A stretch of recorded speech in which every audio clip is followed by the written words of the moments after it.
नमस्कार, मैं ओम प्रकाश शास्त्री। आज बात बेबाक में हम लोग बिहार की चर्चित राजनीतिक घटनाओं के बारे में बात करेंगे। बिहार में चर्चा का सबसे बड़ा केंद्र अभी विधानसभा का चुनाव है और विधानसभा चुनाव के मद्देनजर जितने घटनाक्रम हो रहे हैं वो एक से एक दिलचस्प और चौंकाने वाले हैं।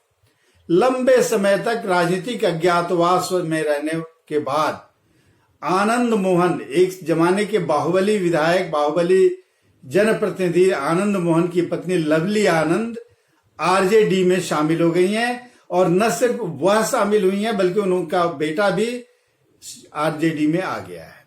यानी आरजेडी के साथ एक सवर्ण नेता के तौर पर लवली आनंद और उनके बेटे का आना एक बड़ा घटनाक्रम माना जा रहा है। दूसरे घटनाक्रम में बिहार प्रदेश के अध्यक्ष के कार्यकारी अध्यक्ष की कमान नीतीश कुमार ने अशोक चौधरी को सौंप दी। वह अशोक चौधरी जो किसी जमाने में कांग्रेस के होते थे और कांग्रेस से जेडीयू में आए, बल्कि जेडीयू के चुने हुए प्रतिनिधियों को जेडीयू में लाने का काम अगर सबसे पहले और सबसे ज्यादा किसी ने किया तो अशोक चौधरी ने किया और नीतीश कुमार उन पर ज्यादा भरोसा कर रहे हैं। इसलिए बल्कि उनका ये कहें कि एक कार्ड है दलित वर्ग में अपनी पकड़ मजबूत करने का कि अशोक चौधरी को उन्होंने कार्यकारी अध्यक्ष बना दिया। इन दोनों घटनाक्रमों से इतर जो सबसे बड़ा घटनाक्रम है जिसके लिए पूरे बिहार की नजर लगी हुई थी, अंततः ये तय हो गया है कि बिहार में एनडीए से अलग होकर रामविलास पासवान की लोक जनशक्ति पार्टी यानी एलजेपी अब अलग चुनाव लड़ेगी। और अलग चुनाव लड़ेगी तो उसमें भी दो तीन ऐसी चीजें हैं जिसको समझने के लिए बड़े बड़े राजनीतिक महारथियों को सोचने की जरूरत पड़ जाएगी। एक तो रामविलास पासवान के बेटे चिराग पासवान जो अपनी पार्टी के कार्यकारी अध्यक्ष भी हैं, उन्होंने यह घोषणा की है कि उनका दल एनडीए से अलग होकर अकेले 143 सीटों पर चुनाव लड़ेगा। बिहार विधानसभा में 143 सीटों पर वो चुनाव लड़ने की तैयारी कर चुके हैं और लगभग यह बात देर रात उन्होंने तय की और ये घोषणा भी हो चुकी है। औपचारिक घोषणा बाकी है, लेकिन सूत्रों के हवाले से यह बात मीडिया में प्रचारित कर दी गई है। इसमें जो सबसे बड़ी बात है कि रामविलास पासवान के बेटे चिराग पासवान की रणनीति क्या है कि वह 143 उम्मीदवार अपने जरूर उतारेंगे, लेकिन वो बीजेपी के खिलाफ नहीं होंगे। वो जनता दल यूनाइटेड यानी जेडीयू जिसके नेता नीतीश कुमार हैं, वो नीतीश कुमार के उम्मीदवारों यानी जहां जहां जेडीयू के उम्मीदवार होंगे उन सीटों पर वैसी 143 सीटों की पहचान उन्होंने की है और उस पर अपने उम्मीदवार उतारेंगे।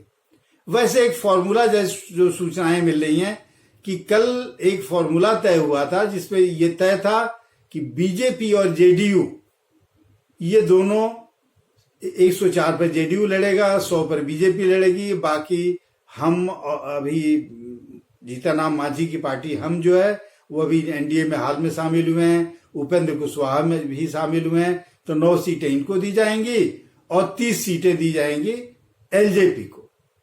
लेकिन इस फॉर्मूले की घोषणा तो नहीं हुई, लेकिन इस फॉर्मूले की बात जब बाहर आई तो चिराग पासवान ने आनंद फानंद देर रात ये तय किया कि नहीं, हम 143 सीटों पर लड़ेंगे और उन सीटों पर चुन चुन के उम्मीदवार देंगे जहां जेडीयू के उम्मीदवार होंगे, लेकिन बीजेपी के खिलाफ उम्मीदवार देने की बात उन्होंने नहीं कही है।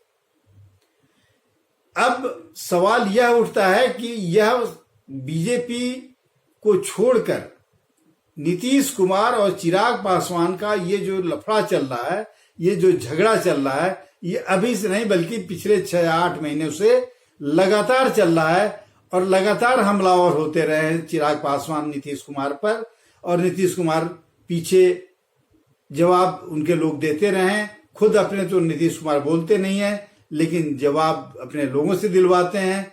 आदतन उसी तरह से इस बार भी उन्होंने किया। इस बार जब उन्होंने किया तो चिराग पासवान मन ही मन उनके अंत अंत तक उनके खिलाफ बोलते रहे। लेकिन बीजेपी की ओर से मैं कई बार यह बात कह चुका हूं कि जेडीयू की ओर से रिएक्शन तो आ जाता है, लेकिन बीजेपी की ओर से आज तक किसी ने कोई रिएक्शन चिराग पासवान की एक्टिविटीज पर या उनके बयानों पर या एनडीए के खिलाफ कदम उठाए जाने पर कोई सुगबुगाहट उधर से नहीं सुनाई पड़ती है। और इस बार भी जब वो 143 सीटों पर लड़ने की बात कर रहे हैं या घोषणा करने वाले हैं, क्षण के बातें बाहर आ चुकी हैं, मीडिया तक बातें पहुंचाई जा चुकी हैं, तब भी बीजेपी कैंप की ओर से कोई रिएक्शन नहीं आया है। अगर कोई रिएक्ट करने वाला भी है तो जेडीयू के छोटे बड़े जो नेता हैं, नीतीश कुमार को छोड़ के सब लोग रिएक्ट करते हैं। चिराग पासवान जो दावे करते रहे, एक तो ये उनका कहना है कि नीतीश कुमार जो ये घोषणा बार बार करते हैं कि हमने बिहार की काया पलट दी, सड़कें बनवा दी, बिजली पहुंचा दी, पानी पहुंचा दिया, और चिराग दावा करते हैं कि ये सारे पैसे जो है, सारी योजनाएं जो हैं वो केंद्र के पैसे से संचालित हुई, उसमें नीतीश कुमार की कोई भूमिका ही नहीं है। दूसरा, चिराग पासवान यह कहते हैं कि 7 निश्चय की बात कहते हैं नीतीश कुमार कि हमने 7 निश्चय तय किए थे और उस पर काम किया।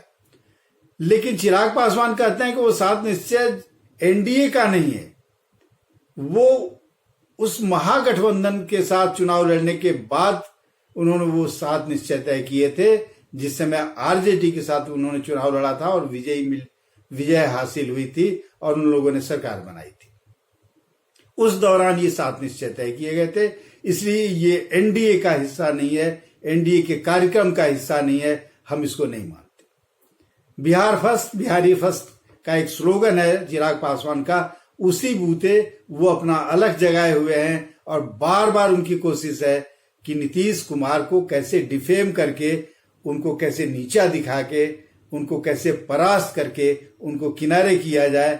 और उसके इनकी पूरी कवायद में भारतीय जनता पार्टी का मौन समझ से परे है। लेकिन थोड़ी थोड़ी चीजें समझ में आ रही हैं कि 243 सीटों पर उम्मीदवार उतारने की उन्होंने बात नहीं की, 143 पर बात की। 143 में अगर जोड़े तो नीतीश कुमार के हिस्से में 125, अगर चिराग अलग हो जाते हैं तो 120-25 सीटें उनके पास जाएंगी, कुछ उनके हम और आरएलएसपी के पास जाएंगी, कुछ बीजेपी के पास जाएंगी। तो बीजेपी के खिलाफ उम्मीदवार नहीं देकर और जेडीयू के उम्मीदवारों के खिलाफ उम्मीदवार देने की बात जो वो कर रहे हैं, इससे ये लगता है कि भाजपा के साथ कहीं भीतर भीतर उनकी कोई खिचड़ी पकी है या पक रही है या उसके इशारे पर वो अपनी खिचड़ी पका रहे हैं। सच्चाई इसी के इर्द गिर्द कहीं घूम रही है। दूसरी बड़ी बात, ये शंका इसलिए पैदा होती है कि रामविलास पासवान एनडीए में मंत्री हैं, वो मंत्री पद नहीं छोड़ रहे हैं। इनके लोग एनडीए से, दिल्ली के एनडीए यानी सेंट्रल एनडीए से कहीं अलग होने की बात नहीं कर रहे हैं। ये बिहार एनडीए में बगावत करके ये अलग चुनाव लड़ने की बात कर रहे हैं।